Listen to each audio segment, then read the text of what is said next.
Y'all do it with me. Some days you gotta dance. Give it up when you get the chance. 'Cause when the world doesn't make no sense. Talk your shit. Let me upgrade. How you gonna upgrade me? It's higher than number one. You know I used to beat that block.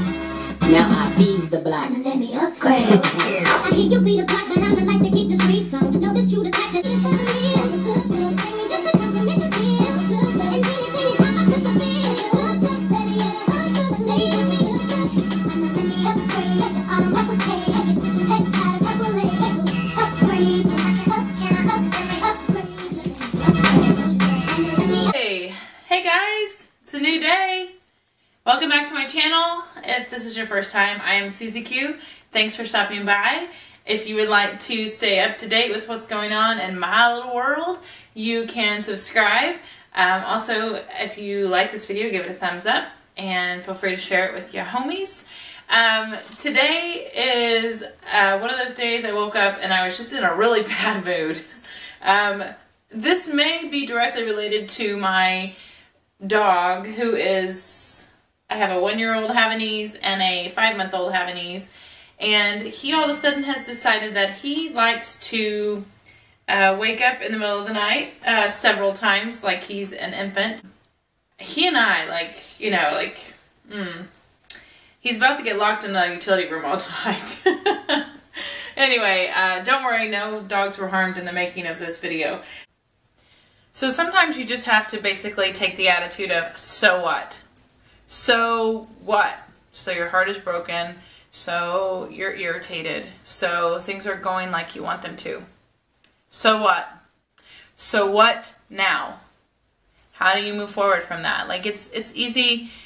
I mean, no, it's not easy. It's just, there's one thing about, you know, putting it out there, saying, okay, yeah, this really sucks. Like, I don't like this. This is not what I want, okay?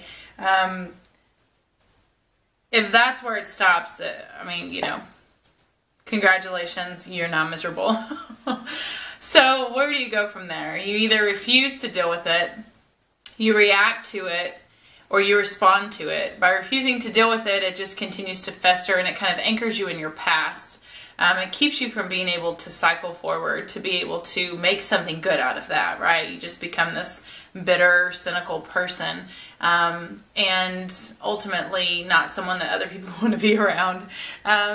You can react to it, and by reacting to it, you typically do things you're going to regret, because your reaction is kind of that immediate, like, well, like when you stub your toe, or you know, grab a hot pan because you're not thinking, and you know, oh shit, you know, whatever, and you're like, oh crap, oh my gosh, or you karate chop. I mean, if you're like me, I tend to just Bruce Lee it if I stub my toe.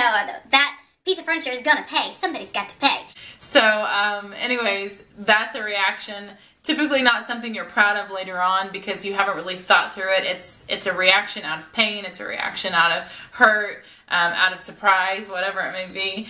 And then you have the response, and the response is basically, that's the place that I try to operate out of, which is, okay, so here's my need to want to refuse this in my life. Here's my need to want to just, no, I don't want to deal with this, and you can't make me. I'm not going to acknowledge that this is an issue because then I have to deal with it.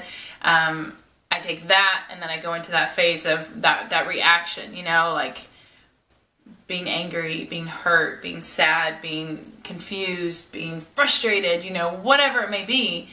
And then giving that some time and sitting with that, and then forming my response. It's more calculated, right? Like, how do I want myself to be represented? How do I want to function through this? How do I want to be viewed through the situation? And that's really where I think the true, where you truly overcome the situation. And then walking that out, you know, just being disciplined to walk that out and continue to move forward. Sometimes you can release that, and at least for me, sometimes it's not always done in one swift release. Maybe it will become that way as I do it more. Maybe it will get easier for me to just be like said and done. But I find that there are times where certain things are brought back up, a memory or a thought or whatever, I just have a bad day, and I have to kind of release that again. Maybe a different part of my heart is kind of like when I have that moment, and so just got to let that go again. So anyways, if you have something hindering you, focus on that. Calculate your response.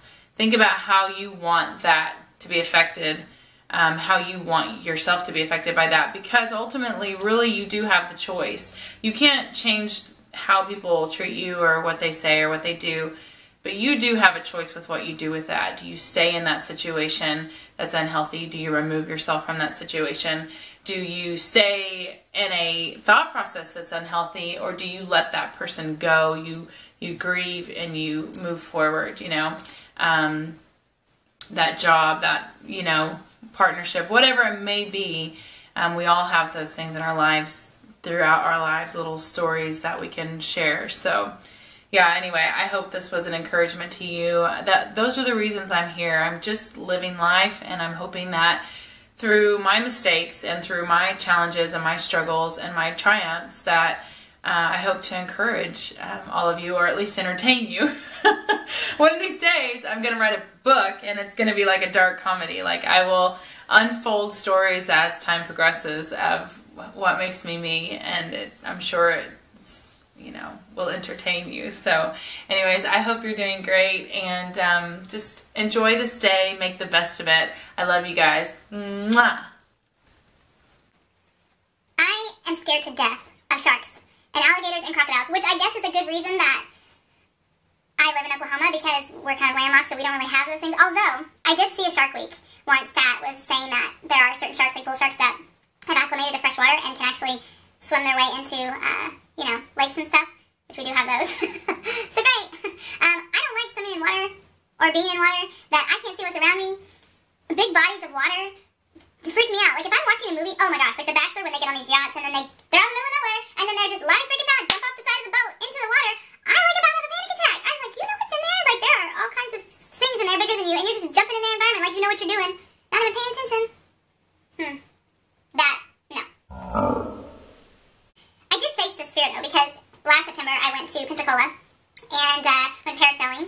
They dipped me in the ocean. I thought I was going to die. I did survive, and then I got a little bit of courage and ended up kayaking in the ocean for about an hour. It was amazing. So I did kind of face a fear. I ended up going out into the ocean, too. And so, now, scuba diving, I think you would have to give me a Xanax before. But maybe, you know, maybe, I don't know. You never know. Maybe if I'm with the right person and they can keep me calm and confident. Maybe. I love Coca-Cola. Like, that is my drug. It's, like, if I am stressed out, if I'm frustrated, if I'm whatever, a Coca-Cola will absolutely, within the first sip, will absolutely chill me the fudge down. I mean, it will, it does the trick. It's so good. And, you know, when I was little, I didn't, when I was younger, like in high school, I did not like Coke. Like, I hated Coke. I was a Dr. Pepper fan. I do not like Dr. Pepper at all now. But Coca-Cola, oh my gosh, like, it does things to me. For me. To me, for me. Hi, my name is Suzanne, and I'm addicted to Coca-Cola. And Oreos, double stuff, and peanut butter M&Ms, and carbs in general. Chocolate and peanut butter. Carbs, definitely carbs. And cheese. Oh, cheese.